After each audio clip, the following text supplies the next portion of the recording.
나는 거실 문 앞에 서 있었다. 손잡이에 올린 손이 떨렸다. 아니, 손만 떨린 게 아니었다. 무릎도 입술도 숨소리까지 떨렸다. 문틈 사이로 새어나오는 목소리. 엄마, 이제 나이도 많고 솔직히 우리에겐 보험 같은 거지. 보험? 나는 보험? 새벽 4시 나는 눈을 떴다. 알람 소리보다 몸이 먼저 일어났다. 72년 동안 새벽잠이 없던 몸이 알아서 움직였다. 이불을 걷고 방문을 열고 어둠 속에서도 익숙한 발걸음으로 부엌으로 갔다. 냉장고 문을 열었다. 어젯밤에 삶아둔 달걀, 어제 다듬어둔 시금치, 새벽에 무쳐야 할 콩나물. 반찬 가게 용으로 준비한 재료지만 먼저 손녀 도시락부터 싸야 했다. 소윤이는 중학교 1학년. 우리 손녀는 할머니표 도시락을 좋아한다고 했다. 아니, 좋아한다기보다 지연이가 그렇게 시켰다. 엄마, 요즘 급식비가 얼만데요? 소윤이 도시락 싸주면 한 달에 10만 원은 아끼잖아요. 그래서 나는 매일 새벽 4시 반에 일어나 소윤이 도시락을 쌌다. 달걀말이, 시금치 무침, 멸치볶음, 김한장. 손녀가 좋아한다는 것만으로도 충분했다. 지연이 말대로 돈도 아낄 수 있고. 도시락을 싸고 나니 5시였다. 냄비에 물을 올리고 된장찌개를 끓였다. 딸 부부 아침상이었다. 민수는 출근 전에 꼭 뜨끈한 국을 먹어야 한다고 했다. 지연이는 밥보다 국물을 더 많이 먹는 스타일이라 국만 3그릇 끓였다. 밥솥 뚜껑을 열었다. 어젯밤에 예약해둔 밥이 김을 뿜고 있었다. 식탁을 닦고 그릇을 꺼내고 반찬 6가지를 올렸다. 김치, 계란말이, 멸치볶음, 시금치 무침, 어묵볶음, 콩자반. 반찬은 항상 6가지였다. 지연이가 그랬다. 엄마, 우리 집은 반찬 가짓수가 적으면 안 돼요. 민수 오빠 친구들 집은 다 푸짐하게 먹는다고 하던데. 그래서 나는 매일 6가지를 차렸다. 아침상을 다 차리고 나니 6시 반. 나는 허리를 한번 폈다. 뻐근했다. 아니, 뻐근한 정도가 아니었다. 허리가 쑤셨다. 무릎도 시렸다. 손가락 마디마다 저릿했다. 하지만 괜찮았다. 조금만 더 버티면 됐다. 소파에 앉아 잠깐 쉬려다가 지연이 방 쪽에서 인기척이 들렸다. 나는 얼른 일어나 부엌으로 갔다. 앉아있는 모습을 들키고 싶지 않았다. 7시 민수가 식탁에 앉았다. 어머니, 오늘 국간이 딱 맞네요. 그 말 한마디에 나는 기뻤다. 72년 살면서 고맙다는 말 한마디가 이렇게 기쁠 줄 몰랐다. 지연이도 나왔다. 엄마, 근데 오늘 저녁은 7시 땡 맞춰주세요. 민수 오빠 회의 있어서 늦으면 곤란해요. 응, 알았다. 그리고 엄마, 반찬 가게 일은 대충 하시고 우리 집 일 먼저 좀 봐주세요. 어제 화장실 청소 안 하셨죠? 나는 대답 대신 고개를 끄덕였다. 8시 소윤이를 깨웠다. 소윤아, 일어나. 학교 가야지. 할머니 5분만요. 안 돼, 지각하면 엄마한테 혼나. 소윤이는 눈도 제대로 못 뜨고 일어났다. 나는 손녀 교복을 챙겨주고 도시락을 가방에 넣어줬다. 할머니 고마워요. 그 말 한마디에 또 기뻤다. 나는 이렇게 쉬운 사람이었나. 9시 집을 나섰다. 반찬 가게는 집에서 걸어서 10분 거리였다. 상가 건물 1층 5평짜리 가게. 말잔의 반찬이라는 간판이 붙어 있었다. 가게 문을 열자 단골 손님 김 여사가 기다리고 있었다. 말자 사장님, 오늘 멸치볶음 있어요? 그럼요, 김 여사님. 오늘 아침에 볶았어요. 역시 말자 사장님 손맛이 최고야. 우리 남편이 말자 사장님 멸치볶음 아니면 안 먹어요. 나는 웃었다. 이 가게에서만큼은 나도 사장님이었다.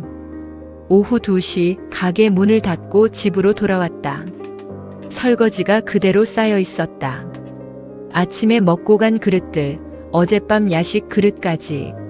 나는 고무장갑을 끼고 설거지를 했다. 그릇을 닦고 싱크대를 닦고 가스레인지를 닦고 식탁을 닦았다. 그리고 걸레를 들었다.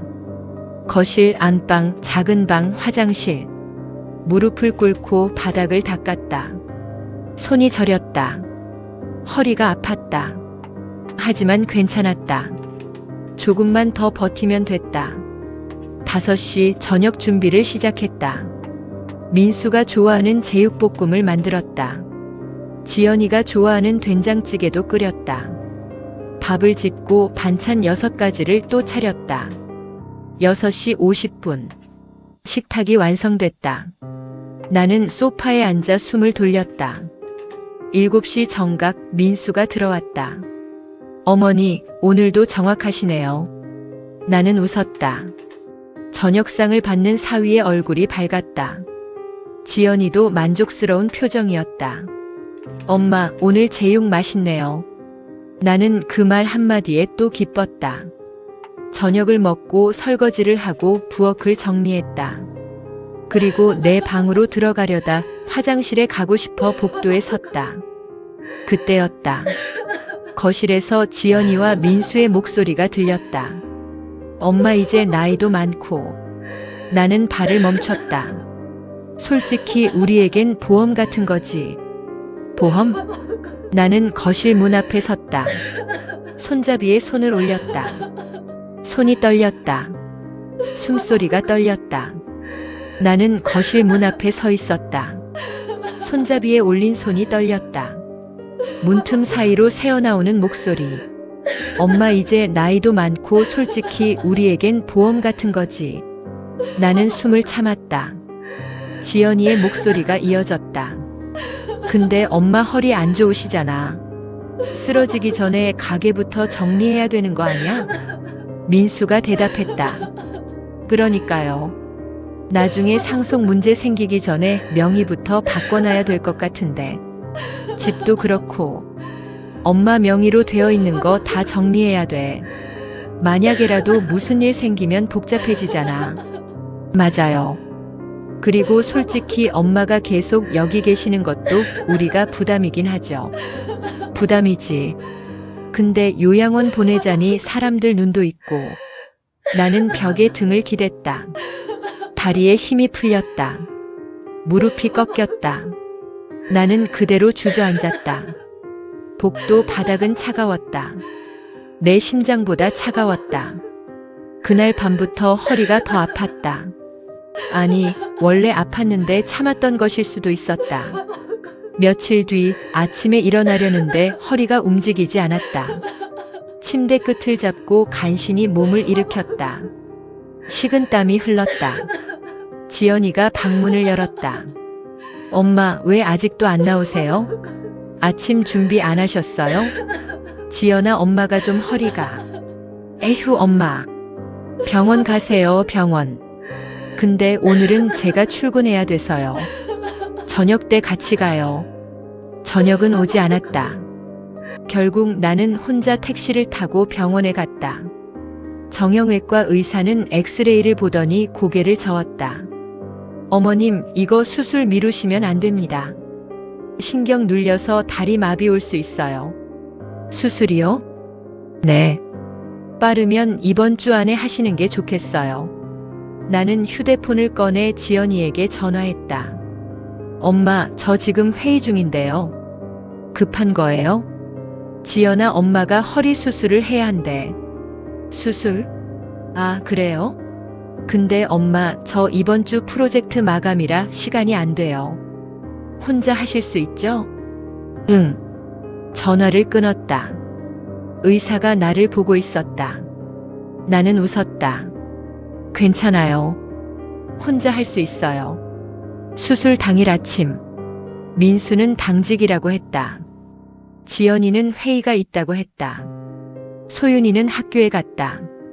나는 혼자 택시를 타고 병원에 갔다. 수술실 앞 대기실. 옆 침대 할머니는 자식 3, 손주 5명에게 둘러싸여 있었다. 할머니, 무서워하지 마세요. 우리가 다 여기 있잖아요. 엄마 수술 끝나면 맛있는 거 사드릴게요. 할머니는 웃고 있었다. 나는 빈 옆자리를 바라봤다. 아무도 없었다. 간호사가 내 이름을 불렀다. 한말자 보호자분 계세요? 나는 손을 들었다. 저요. 제가 보호자예요. 간호사는 이상한 표정을 지었다. 하지만 아무 말도 하지 않았다. 눈을 떴을 때 천장이 보였다. 하얀 형광등이 눈부셨다. 링거 떨어지는 소리가 들렸다. 똑, 똑, 똑. 옆 침대에서는 웃음소리가 들렸다. 할머니 잘 주무셨어요? 배고프시죠? 제가 미역국 끓여왔어요. 나는 고개를 돌렸다. 내 옆자리는 비어 있었다. 침대 옆 의자도 비어 있었다. 사이드 테이블 위에는 아무것도 없었다. 꽃도 과일도 물 한 컵도. 나는 천장을 다시 바라봤다. 나는 이 집에서 이 세상에서 혼자구나. 그 생각이 들자 눈물이 났다. 아프지 않았다. 그냥 눈물이 났다. 이틀 뒤 퇴원했다. 간호사가 물었다. 보호자분은요? 혼자 갈 수 있어요. 나는 혼자 택시를 탔다. 집에 도착했을 때 지연이가 현관에 나와 있었다. 반가워서 나온 게 아니었다. 엄마 오셨어요? 근데 엄마 가게는 언제부터 다시 나가실 수 있어요? 손님들이 계속 전화해서요. 나는 대답하지 않았다. 현관문을 닫고 내 방으로 들어갔다. 침대에 누워 천장을 바라봤다. 가슴 한가운데서 툭 하고 무언가 끊어지는 소리가 들렸다. 모두가 잠든 밤. 나는 부엌 식탁에 앉았다. 서랍에서 꺼낸 등기부등본. 소유자 한말자. 이 집도 가게도 전부 4명이었다. 내가 20년 동안 새벽 4시에 일어나 만든 것들이었다. 남편이 죽고 빚을 갚고 2 딸을 키우며 악착같이 모은 것들이었다. 나는 통장을 펼쳤다. 잔액은 그리 많지 않았다. 하지만 집과 가게를 팔면 충분했다. 혼자 살아가기에 충분했다. 새벽 4시. 나는 눈을 떴다. 알람도 없이 몸이 알아서 일어났다. 하지만 오늘은 부엌으로 가지 않았다. 식탁에 앉아 휴대폰을 꺼냈다. 인터넷에 검색했다. 부동산 상담 전화. 손가락이 떨렸다. 하지만 나는 번호를 눌렀다. 여보세요? 안녕하세요. 집과 가게를 같이 팔고 싶어요. 아, 네. 주인분이 직접 전화하신 건가요? 네. 주인은 접니다. 한말자요. 아, 그러시군요. 언제 한번 뵙겠습니다. 나는 전화를 끊었다. 휴대폰을 내려놓는 손이 더 이상 떨리지 않았다. 사흘 뒤 부동산 직원이 왔다. 젊은 남자였다. 양복 차림에 서류 가방을 들고 있었다. 안녕하세요. 한말자 할머님이시죠? 네. 집하고 가게 둘 다 보러 왔습니다. 나는 그를 안으로 안내했다. 직원은 집안을 천천히 둘러봤다. 거실, 안방, 작은 방, 부엌. 와, 할머니가 이 집 진짜 주인이세요? 관리가 너무 잘 되어 있네요. 요즘 이런 집 보기 힘든데. 나는 고개를 들었다. 네. 제 집이에요. 그 말이 이렇게 떨렸던 적이 없었다. 제 집. 72년 만에 나는 처음으로 내 집이라고 말했다. 일주일 뒤 신혼부부가 집을 보러 왔다. 젊은 부부였다.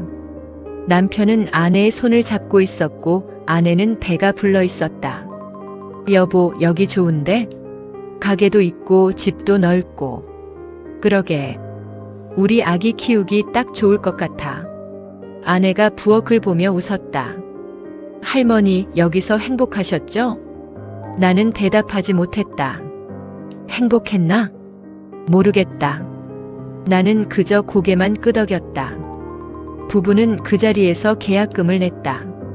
할머니, 잔금까지 빨리 치르고 싶어요. 다음 달 안에 가능할까요? 네. 한 달 뒤 휴대폰에 문자가 왔다. 입금 250만 원. 아니, 뒤에 0이 하나 더 있었다.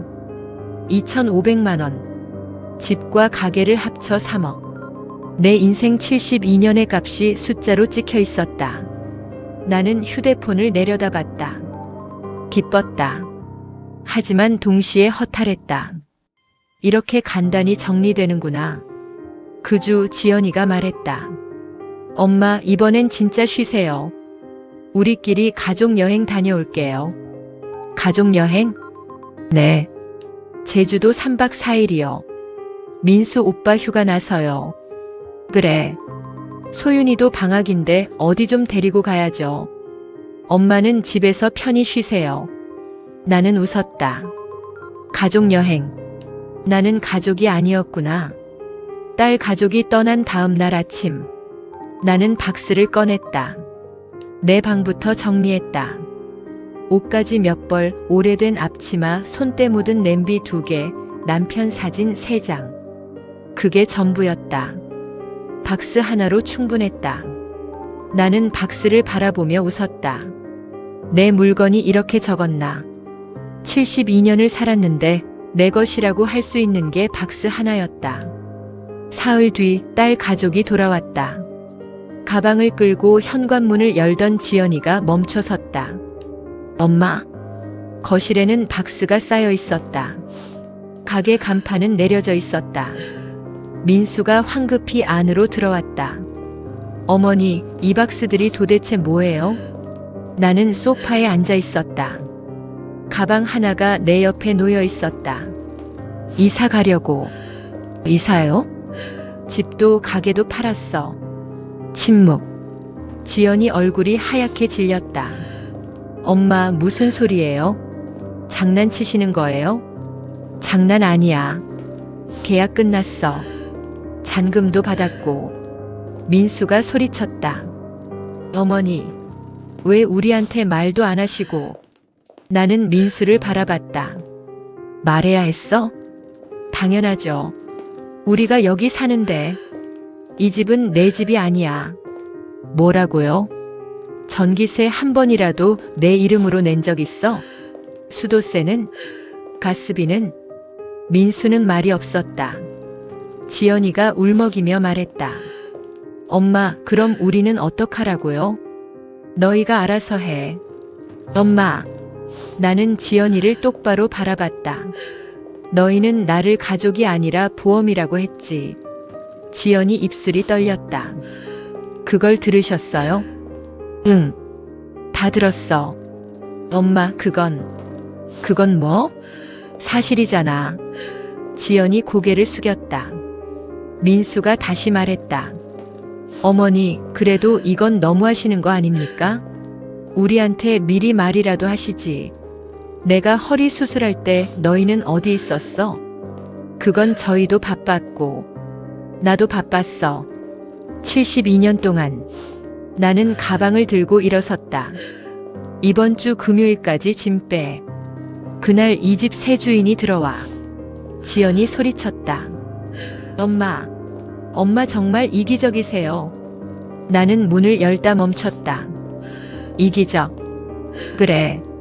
늦게 배운 이기심이야. 72년 만에 배운 이기심. 나는 문을 닫고 밖으로 나갔다. 금요일 밤. 나는 작은 원룸에 짐을 풀고 있었다. 부동산에서 알아봐준 월세였다. 박스 하나, 가방 하나. 그게 내 전부였다. 창밖으로 불빛이 보였다. 이 동네는 처음이었다. 하지만 낯설지 않았다. 나는 혼자였지만 처음으로 자유로웠다. 침대에 누워 천장을 바라봤다. 눈물이 났다. 하지만 이번엔 슬퍼서가 아니었다. 다음날 새벽 4시. 나는 눈을 떴다. 몸이 알아서 일어났다. 하지만 오늘은 부엌으로 가지 않았다. 반찬을 만들지 않았다. 도시락을 싸지 않았다. 나는 그저 창밖을 바라봤다. 동이 트고 있었다. 새벽 4시의 하늘은 생각보다 아름다웠다. 나는 마지막으로 앞치마를 벗었다. 30년 동안 입었던 앞치마. 물 빠진 꽃무늬, 손때 묻은 주머니. 나는 그것을 의자 위에 조심스럽게 걸어두었다. 현관문을 열고 계단을 내려갔다. 한 계단씩 내려갈 때마다 기억이 스쳐 지나갔다. 첫째 낳던 날, 둘째 낳던 날, 남편 떠나보낸 날, 빚 갚던 날, 딸 결혼시킨 날, 그리고 엄마는 보험이지라고 들었던 날. 계단 끝에 도착했을 때 나는 뒤돌아보지 않았다. 울진에 도착한 건 오후 3시였다. 바닷바람이 얼굴을 스쳤다. 짠내가 났다. 파도 소리가 들렸다. 나는 가방을 내려놓고 눈을 감았다. 바람이 머리카락을 날렸다. 가슴이 뚫렸다. 72년 만에 처음으로 숨이 쉬어졌다. 집은 작았다. 작은 마당에 텃밭이 있었고 부엌 창문 너머로 바다가 보였다.